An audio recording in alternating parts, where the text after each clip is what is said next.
নয়, আজকে সকালটা হয়েছে অনেক সকাল সকাল, কারণ আমি আজকে একটা জায়গায় যাচ্ছি, খুব অনেক দিনের ইচ্ছা ছিল। তো দেখতে পাচ্ছ 5টা বাজে, তার আগে আমি স্নান টান কমপ্লিট। আর এই ভিডিওটা শুরু হচ্ছে আমার মাসিমণির বাড়ি থেকে। এই যে আমরা ফ্ল্যাট থেকে সবাই বেরিয়ে গেলাম, মা, আমি, মেসো আর মাসিমণি। এই যে যাচ্ছে সবাই, ভোর তখন একদম পুরো ভোর ভোর 5টা বাজে। এই যে আমরা হৃদয়পুর স্টেশনে চলে এলাম, কারণ আমরা হৃদয়পুর স্টেশন থেকে আজকে যাব নৈহাটিতে।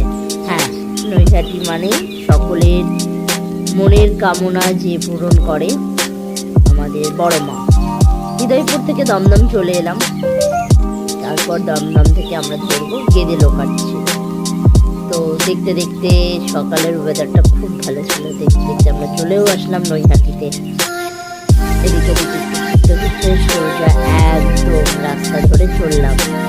রাস্তার পাশেই তো দেখি যে পুজোর সমস্ত সামগ্রী নিয়ে বসে আছে, তো আমরা যথারীতি নেব। আর এই যে বড় মায়ের মন্দিরে বলতে বলতে পৌঁছে গেছি, তখনও মন্দিরটা খুলেনি, বন্ধ ছিল। খুব খুব আসার ইচ্ছে ছিল, খুব শান্তি লাগলো এসে। তো এখানে সবাই তিলক দিয়ে দিচ্ছিল, মায়ের কপালে দিয়েছে, আমার কপালে, আর আমরা তিনজনে বেঁধে দিয়েছিলাম। লাইনে দাঁড়িয়েছিলাম, খুব বেশি ভিড় ছিল না, অল্প।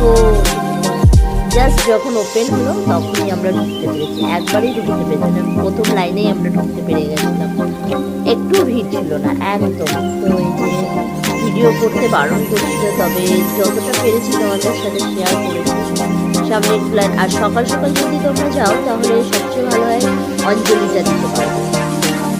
এতক্ষণের অবসান হচ্ছে মায়ের, মাকে দেখা যাবে, দর্শন করে মাকে অপরূপ দৃশ্য দেখছিলাম, ভালো লাগছে।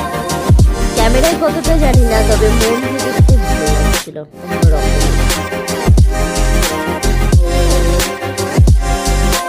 সকাল সকাল যদি আমরা একটু গঙ্গা থেকে